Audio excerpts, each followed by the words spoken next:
on. Today we are going to discuss on the topic double insurance. So, as we all know, the insurance it can be described as a social device to reduce or eliminate the risk of loss of life, property, and productivity activity.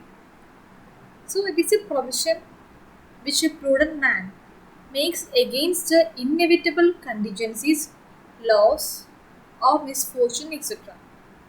So, under the plan of insurance, a large number of people associate themselves by sharing risk attached to the individuals. So, double insurance and the reinsurance are the two important methods of getting insurance. The vast growing populations countries like India, China, and others are essentially require such kind of insurance. So the double insurance refers to the method of getting insurance of same subject matter with more than one insurer or with same insurer under different policies. This means that one can get insurance policies on a subject matter more than its value, and the double insurance is possible in all type of insurances. A person can insure his life in different policies for different sums. In life insurance, the assured can claim the sum insured with different policies on the maturity or to his nominee after his death. This become possible in life insurance because life insurance is not an indemnity insurance. In indemnity insurance such as fire and marine insurance, only the real loss can be indemnified. In fire and marine insurance, where the same subject matter is insured with more than one insurer, the insured is entitled to the real loss in proportion to the insured sum on different policies obtained from different insurance companies. In other words, the total claim cannot be exceeded the real loss payable proportionate by the each insurer. If any one of the insurer pays more than his share, he is entitled to be a contribution from the other insurers. So basically, the double insurance means when the same risk and same subject matter is insured with more than one insurance policy is called double insurance. In other words, we can say that there can be one and single insurance of a risk or more than one insurance for the same risk by the same insurer or different insurance. This is known as double insurance or multiple insurance. So, if the sum insured exceeds the original value of the subject matter, that is called the over insurance. So, the over insurance is lawful if there is no express condition is mentioned expressly in the insurance contract. For example, A, the owner of a house, insured his house against fire for rupees 3 lakh with X and rupees 1 lakh with Y. This is called the double insurance. For example, A has a building and he insures it against fire with Oriental Insurance Company for 1 crore 50 lakh and also with the Tata Insurance Company for the same amount. This is a case of double insurance. That is, the subject matter is insured with two insurers. If the loss by fire is rupees 50,000, A can recover it half from the Oriental Insurance and other half from the Tata Insurance. If he recovers the full amount from the Tata Insurance, then the Tata Insurance can claim from the Oriental Insurance for half contribution So the loss is paid according to the indemnity principle. So the double insurance is beneficial only in the case of life insurance. So the insurance can recover from all insurers the amount in the ratio of the sum insured. There can be over insurance also, and the main features of double insurance are: first, more than one policies are obtained for the same. Second, all the policies are related to the same risk. And the third, insured has equal insurable interest in the subject matter. And fourth, insured is same. So these 4 points are the basic features of double insurance. I repeat, first point is more than one policies are obtained for the same. Second, all the policies are related to the same risk.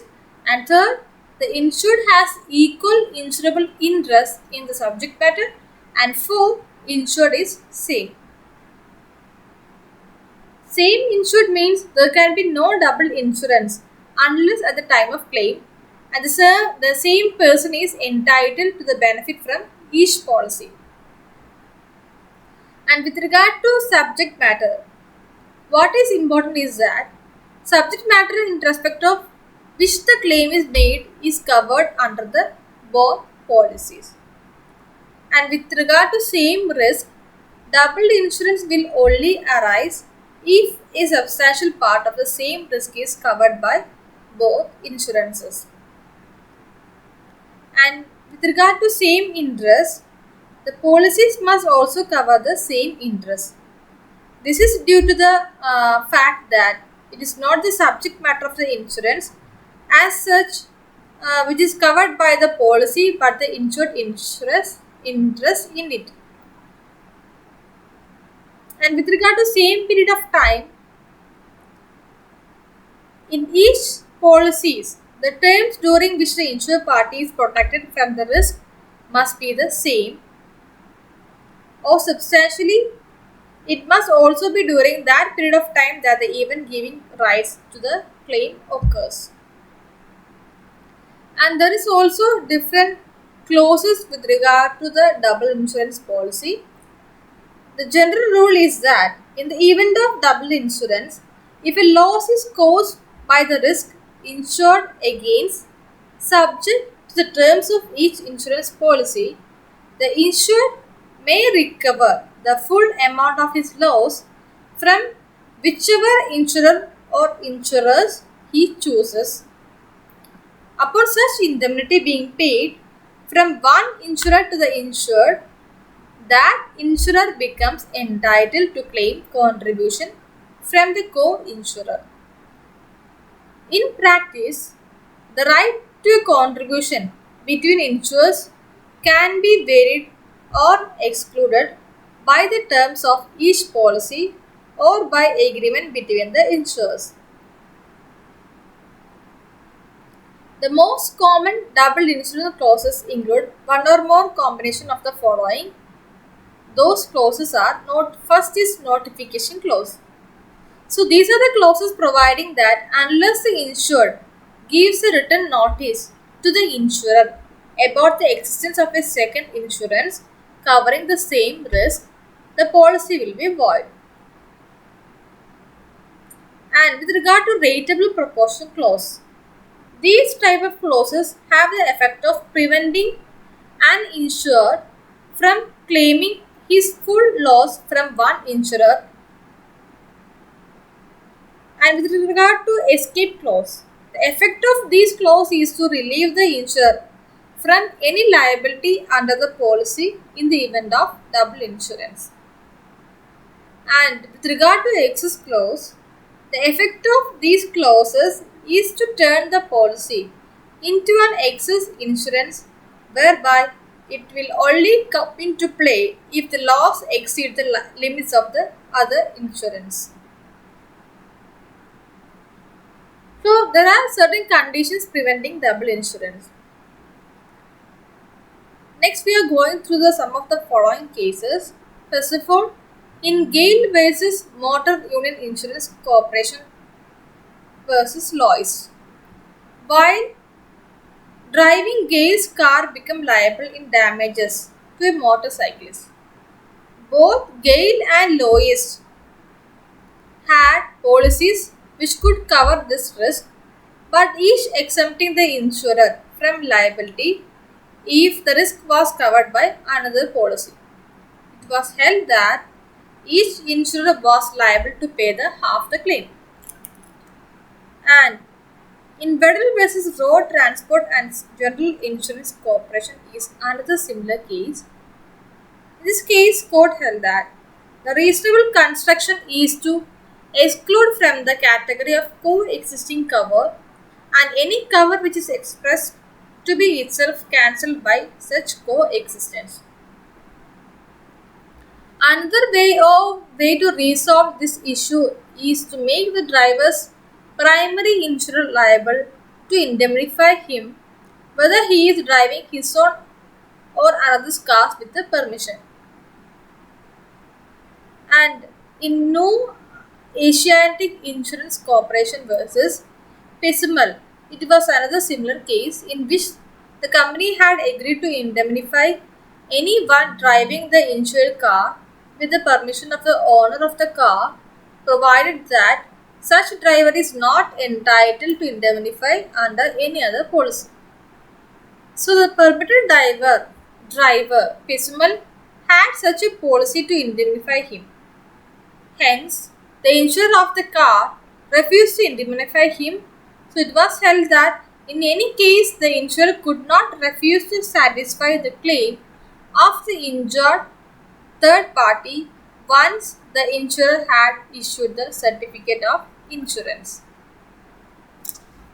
And in Andrews versus Patriotic Assurance Corporation, it was a case of landlord and tenant insured certain house property independently. So the lease contained a covenant to repair, but no covenant to insurer, and each party insured without specifying his interest. So after a fire has occurred, the tenant and recovered the full loss from his insurers and subsequently became bankrupt without having reinstated the premises. The landlord then sued his insured, who contended that they were only liable for a pro rata contribution under the clause in their policy. It was held that the landlord and the tenant had each insured only his own interest in the premises and that as the landlord could obtain no direct benefit from the tenant's insurance and therefore no double insurance, and the landlord was entitled to recover the whole loss from his insurers, whose only recourse would be against the tenant in respect of his covenant to repair. And next we are going to deal with the difference between the double insurance and the reinsurance. Basically, double insurance is a method by which an insurance insured purchases different policies against the same subject matter. Whereas in the case of reinsurance, insurer obtain reinsurance with the another insurer. And with regard to double insurance, insured can obtain more than one policy issued in the case of double insurance. And in the case of reinsurance, only one policy is obtained against the reinsurance. In double insurance, there will be legal relationship between the parties. In reinsurance, relation exists between the original insurance and the insurer. So the insured has no relationship with the reinsurer. In double insurance, every insurer is bound to contribute in proportion to the policies on happening of losses. In reinsurance, the insurer is required to contribute in proportion to the amount of reinsurance. In double insurance, the insured has the right to claim from every insurer subject to the limit of actual loss. But in the case of reinsurer, the insured can demand compensation from the original insured only. The purpose of double insurance is to secure the insured even if any one of the insured become insolvent. And the purpose of reinsurance by the insurer is to reduce the risk and protect himself. And with regard to double insurance, the sum insured is increased accordingly to the number of policies insured. And with regard to reinsurance, only certain percentage of the insured sum is reinsured. Double insurance, in every insurer conducts a verification of the subject matter insured, and in the case of reinsurance, the subject matter is not verified again and again. And in the case of indemnity insurance, the insured does not get the benefit of double insurance, and in the case of reinsurer insurance, the insured get the benefit. And in the case of life insurance, nomination of all types of double insurance policies is possible. And in any case of reinsurance, this facility is not available to the insurer. So, once the insured can enter into a contract for insurance with any number of insurance, and when the loss occurs, the insured can claim only the loss amount. That means the insured cannot claim the sum more than the actual loss. This is about the recovery of loss. And as a conclusion, I would like to conclude that insurance is a contract between the insured and the insurer, and double insurance and the reinsurance sound same, but they are different in the sense that double insurance is taken by the insured himself, whereas reinsurance is an agreement between the two insurers to cover a part of the risk, so it is taken by the insurer. That is all my topic. Thank you.